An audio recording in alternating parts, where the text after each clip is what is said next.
Passive হয় না কার? ওকে, passive হয় না, প্যাসিভ হয় না। ওকে, প্যাসিভ কার হয় না? বলছে ভাই ভিআই এর, ভিআই মানে কি? ইনট্রানজিটিভ ভার্বের। প্যাসিভ হয় না কার? বলছে ভাই বি ভার্ব যখন মূল ভার্ব হিসেবে থাকে তখন প্যাসিভ হয় না। প্যাসিভ হবে ইনফিনিটিভ।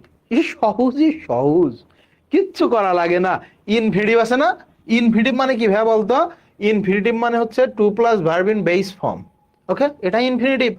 তাইলে খালি লাগাইতে হয় একখান বি আর মূল ভার্বের থার্ড ফর্ম, মূল ভার্বের থার্ড ফর্ম। এখন দা বার্নিং কোয়েশ্চেন ইজ, কখন ইনফিনিটিভ থাকলেই কি প্যাসিভ হবে? ইনফিনিটিভ থাকলেই কি প্যাসিভ হবে?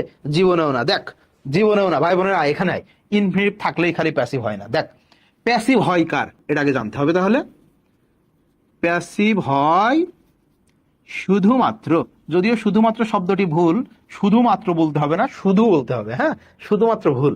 আচ্ছা, শুধু প্যাসিভ হয় শুধু ভিটি এর। ভিটি এর মানে কি? মানে ট্রানজিটিভ ভার্বের। ট্রানজিটিভ ভার্বের শুধু প্যাসিভ হয়। আবারও বলতেছি, ট্রানজিটিভ ভার্বের শুধু প্যাসিভ হয়, ইনট্রানজিটিভ ভার্বের প্যাসিভ হয় না। ইনট্রানজিটিভ ভার্বের প্যাসিভ হয় না, খেয়াল করো। তাইলে প্যাসিভ হয় না কার? ওকে, প্যাসিভ হয় না, প্যাসিভ হয় না। ওকে, প্যাসিভ কার হয় না? বলছে ভাই ভিআই এর। ভিআই মানে কি? ইনট্রানজিটিভ ভার্বের। প্যাসিভ হয় না কার? বলছে ভাই বি ভার্ব যখন মূল ভার্ব হিসেবে থাকে তখন প্যাসিভ হয় না। প্যাসিভ হয় না কার? হ্যাভ ভার্ব যখন মূল ভার্ব হিসেবে থাকে। ওকে, এরা যদি মূল ভার্ব হিসেবে থাকে, মূল ভার্ব হিসেবে থাকে, হিসেবে থাক ওই করে কে থাকে। ওকে, তাহলে প্যাসিভ হবে না। এইসব সহজ। যখন দেখবো আমার মেইন ভার্ব কি বি ভার্ব আছে, এম ইজ আর ওয়াজ আর, তখন আমি সেন্টেন্সে খুঁজবো কি ইনফিনিটিভ আছে কিনা। যদি থাকে ইনফিনিটিভের প্যাসিভ করতে হবে। যখন হ্যাভ ভার্ব আমার মেইন ভার্ব, তখন প্যাসিভ করা যায় না। তখন যদি ইনফিনিটিভ থাকে তাহলে প্যাসিভ করতে হয়। যদি ইনট্রানজিটিভ ভার্ব থাকে তার কখনো প্যাসিভ হয় না। যেমন আমাদের অনেক স্যারেরা আছে যিনারা নিজেরাই গরু, আবার পরীক্ষায় উত্তর কোশ্চেন দেয় কি আই হ্যাভ এ কাউ। এটা জীবনেও প্যাসিভ হবে না, এটা জীবনেও প্যাসিভ হবে না। কিন্তু পরীক্ষায় যদি চলে আসে তাহলে কিছু করার নাই।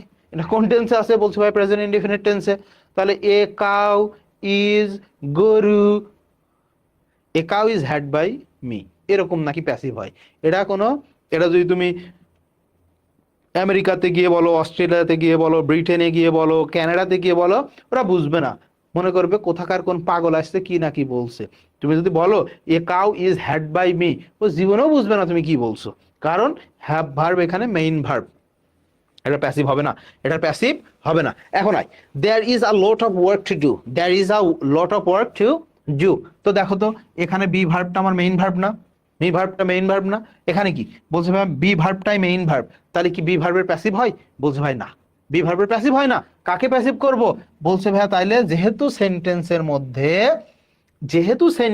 মধ্যে আমাদের ইনফিনিটিভ আছে, তাহলে ইনফিনিটিভের প্যাসিভ করে দেন। তাহলে কি ইনফিনিটিভের প্যাসিভ করে দেন আপনি। ওকে, দেখো তাহলে ইনফিনিটিভের প্যাসিভ খুবই সহজ, খুবই সহজ। যেই অংশের প্যাসিভ হচ্ছে না তাহলে কি ওই অংশ নড়াচড়া করার দরকার নাই। আমরা তো প্রথমেই বলে দিছি এত সেন্স ফেন্স করার দরকার নাই। চেঞ্জ হবে শুধু টেন্সের, খেলা শুধু অক্সিলারির, আর কোনো সেন্স নাই। তাহলে এই পর্যন্ত বলছো ভাই কোনো সেন্স নাই, এ পর্যন্ত কোনো সেন্স নাই। তাহলে আমরা কি লিখতে পারি? There is a lot of work. Okay, বলছো ভাই এর প্যাসিভ করে দেন। তাহলে কি টু বি ডান। কারণ আমরা জানি কি খালি ইনফিনিটিভ থাকলে খালি বি বসাতে হয়, আর কিচ্ছু লাগে না। ইনফিনিটিভ থাকলে কি বসাতে হয় রে ভাইয়া? বি বসাতে হয়, আর কিছুই লাগে না। তাহলে এটার প্যাসিভ কি হবে? There is no money to be wasted. There is no money,